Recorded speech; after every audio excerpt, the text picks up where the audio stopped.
Hello everyone, welcome to Scorcher Toys at anymoon.com's review of Yamato's Super Strike parts for the 1/48 scale VF1 toys. These accessories originally debuted in August 2003 for 5,800 yen. A stealth variant was sold in September 2006 also for 5,800 yen. And the Super TV parts were available with various bundles throughout the Yamato 1/48 life cycle. Inside the box, you got the super parts with the strike cannon attached and an extra missile boom in case you wanted to go just super instead of strike parts. You got a neck collar that acts as a brace for Batroid mode only.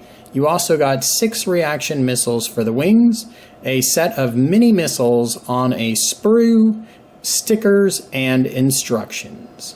I mentioned the toy comes with reaction missiles. Here they are. There's a set of 2 and an individual one.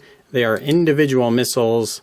I could take this tray off, replace this missile. That doesn't matter. They're all the same. They all just peg in however you like. Unfortunately, they don't peg in very tightly, which is an issue we will discuss further. Here is the booster that has the strike cannon on it. Obviously, the strike cannon pivots for use in Batroid mode. It's removable, so you can add a missile boom, which we will look at in a moment. You also have the articulated booster on the back with that nice kind of gold spray finish to it. You can pop off the armor on the top to reveal some lovely engine detail. So that's very nice. Plugs in with a very sturdy piece of metal as well. The leg armors consist of 2 parts. This part here has a lot of nice engine detail in it as well. You just pop off the top armor, and there you go. That looks nice. Okay, I mentioned missile booms and mini missiles. So, you can take off the top piece of armor, and when you first get the toy, you will not see these mini missiles. They will be on a sprue, and you are going to have to individually pop them off, and the sprue that is, and then apply them to this missile boom. So it'll look like this when you're all done. Yamato very wisely, when they went to the V2, just molded those in because who really needs to have separate mini missiles? There are different TVs, Strike, and Do You Remember Love versions. The Do You Remember Love and Strike version are exactly the same except for paint choices. They are dark gray and black two-tone versus the dark blue you see here. The TV version I have underneath has obviously a slightly different mold to the arm armors. Otherwise, everything is the same except for the hue of the blue-gray. It's a little lighter on the TV releases. I'm going to go over installation of the Super/Strike parts in Batroid mode just because it's the cleanest and easiest to display. In Fighter mode, you just have to free some things up to gain access to the points that you will see you need. You're going to begin by deciding if you want to use the strike cannon or not. If you do not want to use the strike cannon, you can simply remove it and replace it with one of the missile towers. I'll be putting on the TV style super parts for this review. Before I install the booster into the backpack, there is a neck cavity filler that allegedly provides a little more strength. You can see I just popped mine free there. So what you do, pull your head forward, bring this piece back into that neck cavity, and you can see it kind of slides in, and you want it to be grabbing the outside of the backpack.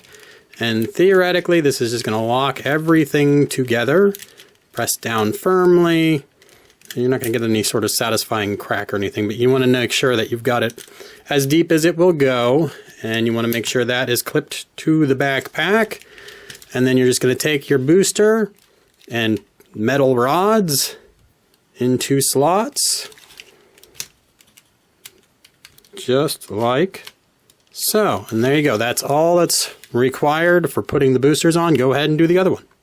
Next up we have the leg armor. The leg armor is this piece right here. It's actually 2 pieces, but you will have them connected because you don't need them separated by any means.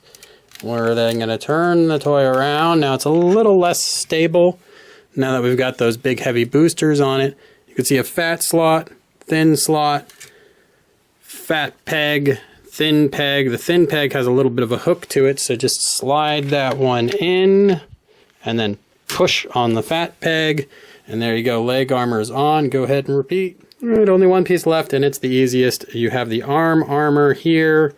You're going to install it. You want that same outside indet. You don't want screws facing outward. That means you got the wrong one.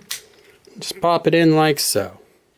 Here is fighter mode. I'm going to start with the TV super parts. I've got the gun on underneath. You could see that there would be very, very little clearance. Now, granted, I'm using the gun strap, and that's probably not helping things. But the gun is pretty much going to drag on the ground in fighter mode with the super parts on.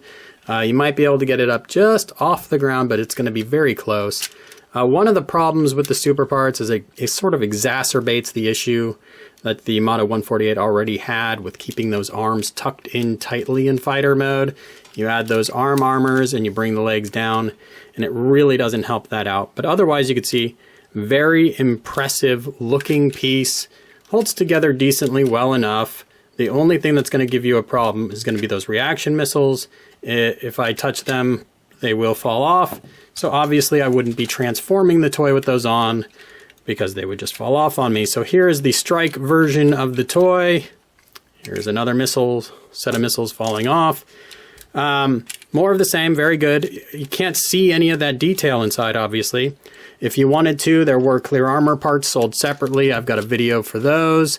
Also, you could just pop off the existing armor, which is probably the simpler solution if you wanted to do something like a diorama. All right, let's continue on to gearwalk mode. Here we are in gearwalk mode, and there's not a whole lot to add at this point. You can see it has a great visual footprint. Will look great on your shelf. It doesn't really do anything to help improve handling of the toy. In fact, it makes it a little more difficult, particularly, again, those reaction missiles, which are so loosely attached. But otherwise, as long as you're cognizant of that, you can certainly use it very well as a display stand piece. I wouldn't pick up the toy by the nose. Probably wouldn't do that without the Super Strike parts on there anyways, but definitely wouldn't do it with them. Let's bring in the TV Super Strike parts. Here we go. Again, more of the same. Attractive. Nothing really different going on here, just a slightly different hue. All right, let's go ahead and move on to Batroid mode. In Batroid mode, as you can imagine, the big boosters on the back do decrease stability. Your toy's going to want to fall backwards a little bit. So you'll have to choose leg positions that keep that from happening. The other issue are the missile booms can kind of pop off pretty easily. It doesn't handle the best with the parts on, but visually it's very intimidating. Looks great in this position. You do want to be cautious with the backpack hinge. Make sure you use that neck plate piece and hook everything in as tight as you can. Otherwise, you risk breaking the hinge on the backpack or just having your toy fall backwards on you constantly. Neither of those are desirable. A Yamato 148 toy with the Super Strike parts attached or the grenade box protection parts is one impressive display piece. That said, I consider owning the Super Strike parts one step below owning a Yamato 148. That is, I feel like if you are a collector and you've got the funds, you really should either currently own a 148 or have owned one at one point. The Super Strike parts are really nice to have had or have. Again, if you're looking for the biggest, baddest display, you're looking for a 148 with Super Strike or GBP parts. Ideally, I would say you have the Hikaru with GBP and the Fokker with the Strike parts. I think that makes an amazing display.